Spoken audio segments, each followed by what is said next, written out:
Good morning champions, કેમ છો દોસ્તો? તો આજે બીજા બે સરસ દાખલા. એવું કહેવાય કે આ દાખલાની અંદર ચાક ગતિ ભરપૂર માત્રામાં છે. તૈયાર થઈ જઈએ સુંદર બે દાખલાને સમજવા માટે. સ્ટાર્ટ. ઓક્સિજનના અણુનું દ્રવ્યમાન એટલે એમ 5.3 ગુણ્યા 10⁻26 કિલોગ્રામ. જે પણ ડેટા આપે એ ડેટાને પહેલા પ્રોપર લખતા શીખજો તો દાખલા સરસ આવડશે. તેમના કેન્દ્રમાંથી બે અણુઓને જોડતા રેખાને લંબ જડત્વની ચાક માત્રા એટલે I 1.94 ગુણ્યા 10⁻46 કિલોગ્રામ મીટર સ્ક્વેર. ધારો કે કોઈ ગેસમાં અણુઓની સરેરાશ ઝડપ એટલે V આલ દીધું 500 મીટર પ્રતિ સેકન્ડ છે, તો ગતિ ઉર્જા અને સ્થાનાંતરણની ગતિ ઉર્જા 2/3 છે. કેવું ટિપિકલ ગુજરાતી વાપર્યું. તમને અહીં ગતિ ઉર્જા આપી છે, પરિભ્રમણની ગતિ ઉર્જા. પરિભ્રમણની ગતિ ઉર્જા એટલે પેલી ઓમેગા વાળી ચાક ગતિ ઉર્જા. એ સ્થાનાંતરણની ગતિ ઉર્જા એટલે વેગ વાળી ગતિ ઉર્જા કરતા 2/3 ગણી છે. તમે શબ્દને સમજવા જાઓ, તમને સાદી ભાષામાં એવું કહી દીધું હોત કે સાંભળજો, ચાક ગતિ ઉર્જા એ રેખીય ગતિ ઉર્જા કરતા 2/3 ગણી છે. આવું કહી દીધું હોત તો કોઈ મગજમારી ના હોત, પણ આ લોકોએ તમને શબ્દોની માયાજાળમાં લાયા.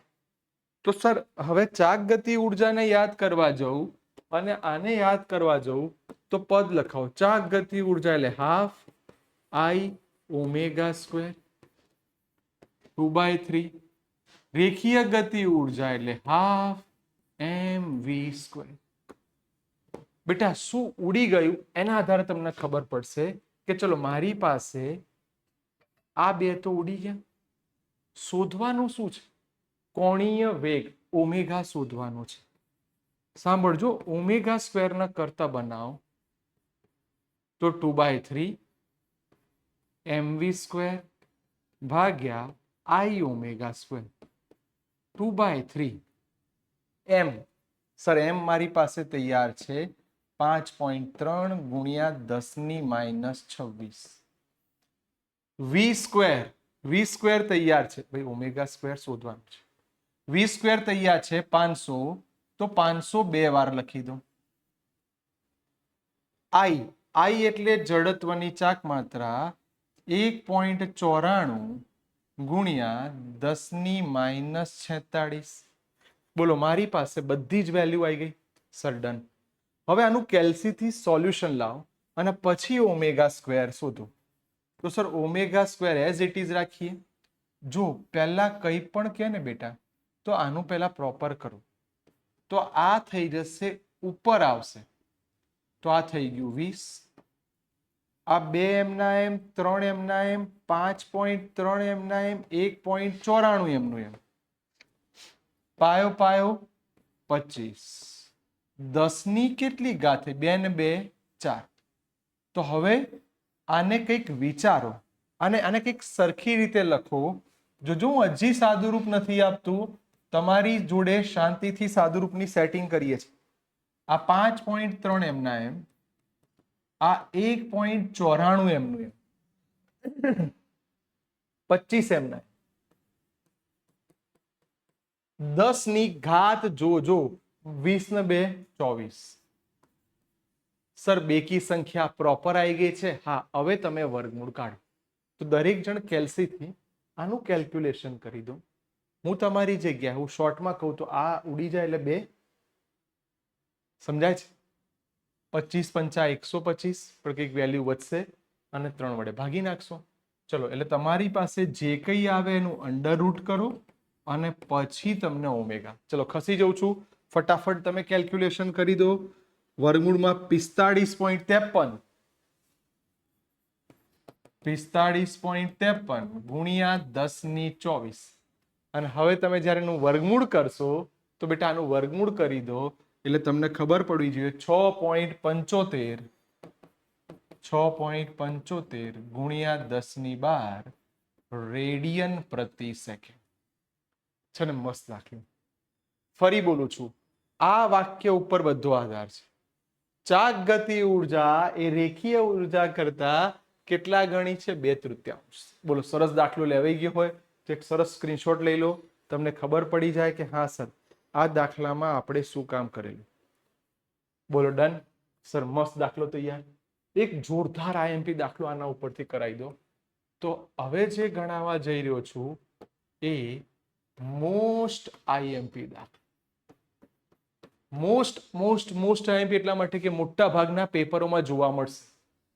4 માર્કર, 4 માર્ક્સનો દાખલો, એમસીક્યુ માટે પણ બેસ્ટ, બહુ બધી વાર પૂછાઈ ગયેલો દાખલો છે. એક દોરીનું દળ એટલે એમ કેટલા કિલોગ્રામ છે? તો કે 20 કિલોગ્રામ છે. ત્રિજ્યા કેટલી આપી છે? ત્રિજ્યા આપી છે 20 સેન્ટીમીટર, એટલે આપણી ભાષામાં 0.2 metre. Flywheel, yes, flywheel એટલે સીધી વાત કહું ને તમને તો મારે અહીંયા જડત્વની ચાક માત્રા શોધવાની થશે. બોલો, જડત્વની ચાક માત્રા માટે પહેલા પૂછું છું mr² લખું કે હાફ mr², અને કેમ?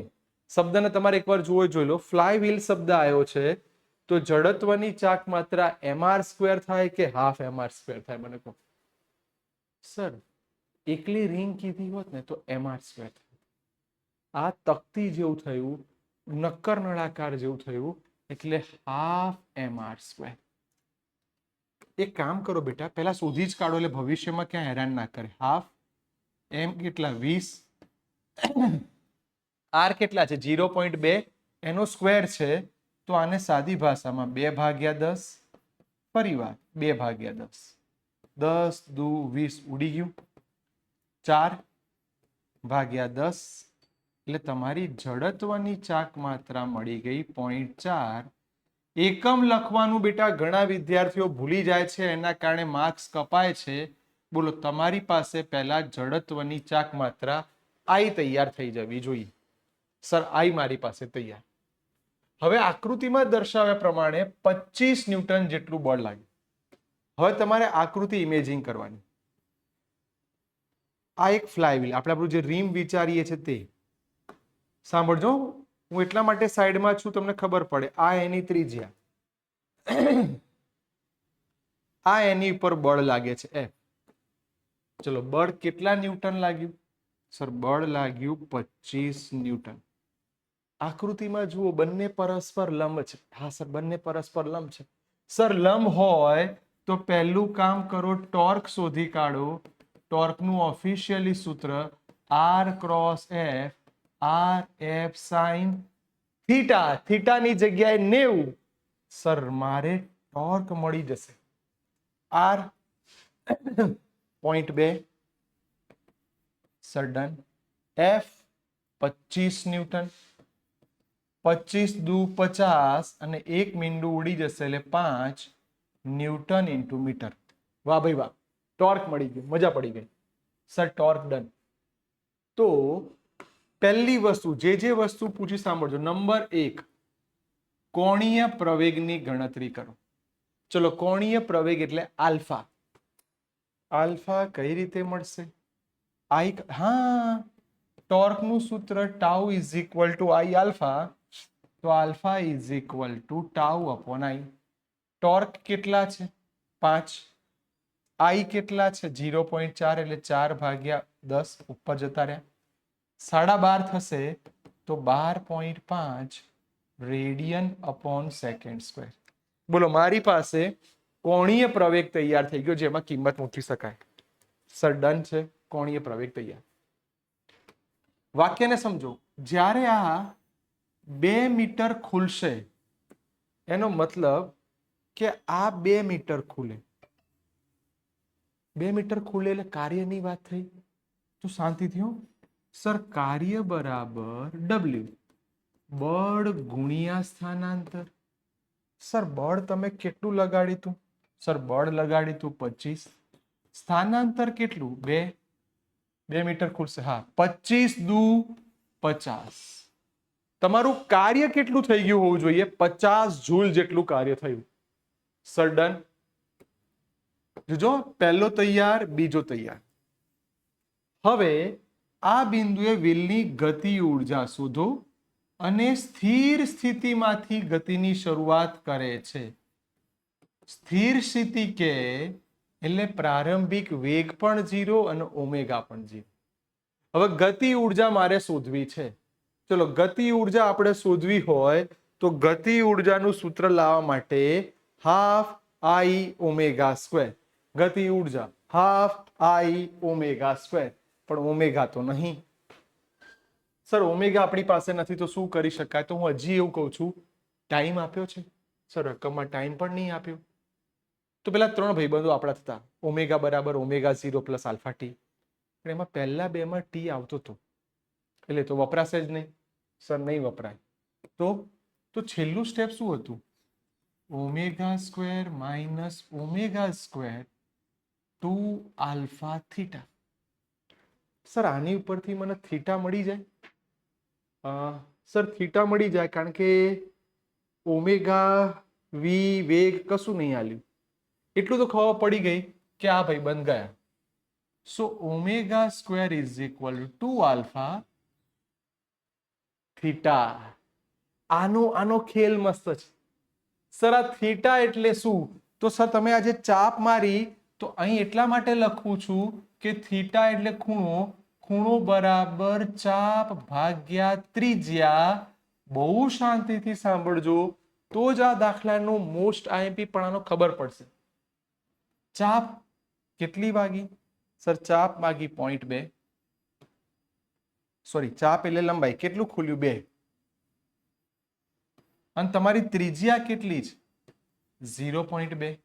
બંનેનો ભાગાકાર કરો એટલે આ તમને મળશે 10 રેડિયન. હવે તમારું કામ થયું ભઈલા. આ ચાપ ભાગ્યા ત્રિજ્યા એટલે થીટા તમારું આવ્યું 10. હવે ઓમેગા સ્ક્વેર ને સમજો 2 આલ્ફા થીટા. થીટા 10 છે. સર આલ્ફા 12.5 એટલે ખબર ના પડે તો 125 ભાગ્યા 10. 10 10 ઉડી ગયા તો ઓમેગા સ્ક્વેર બરાબર 250. હા, હવે દાખલો પતવા તરફ છે. કેટલી સરસ આ દાખલાની ક્વોલિટી છે, સમજો. આ કન્સેપ્ટ એમને ના ખબર પડે. તો હવે હું એવું કહું કે જો મારે ચાક ગતિ ઉર્જા શોધવી હોય તો ચાક ગતિ ઉર્જા કે બરાબર હાફ આઈ ઓમેગા સ્ક્વેર. હાફ આઈ ની વેલ્યુ જુઓ, તમે 0.4 લઈને આવ્યા છો. 0.4 એટલે 4 ભાગ્યા 10. ઓમેગા સ્ક્વેર હમણાં લાયા 250. 2 મીંડું ગયું. 25 દુ 50. એક સરસ વાક્ય કહું દીકરાઓ, તમારે એ જોવાનું કે તમારો જવાબ બંને રીતે સાચો આવવો જોઈએ. એક કે ની મદદથી બી સાચો આવ્યો અને કાર્ય. કેમ આપણે ભણી ગયેલા છીએ કે સર આવા દરેક બાબતમાં કાર્ય ઉર્જા પ્રમેય. કાર્ય ઉર્જા પ્રમેય શું કહે છે? જેટલું કાર્ય થાય એટલું રૂપાંતર ઉર્જામાં થાય. બેટા મોસ્ટ આઈએમપી દાખલો છે. ભલે 5 વાર લખવો પડે તો લખો, પણ એના કરતા આના દરેક સસ્પેન્સ સમજી લો. જોઈ લો બેટા, બહુ સુંદર દાખલો. એટલીસ્ટ 1-2 વાર ગણજો, પાક્કો કરી દેજો બેટા.